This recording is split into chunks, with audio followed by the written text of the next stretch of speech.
odur ki, bir nəfər gözünü yumacaq.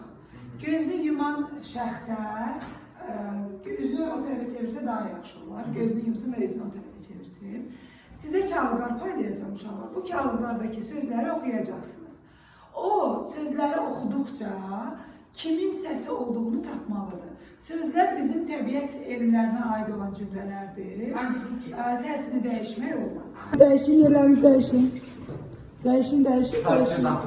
Şərit. Ben baxıram ayəm. Üzünü çevirin. Başladıq. Elektrositlər qanun tərkibində olur.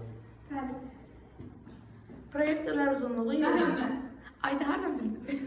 Qızıl təbiətdə sərbəst şəkildə tapılır. Sən bilirsən, mən Fatimə idim. Sən. Əlimi uzatdığım şəxs oxuyacaq. Yayaların hamısı demutasyon mənşəlidir. Kimdə? Zeynəb.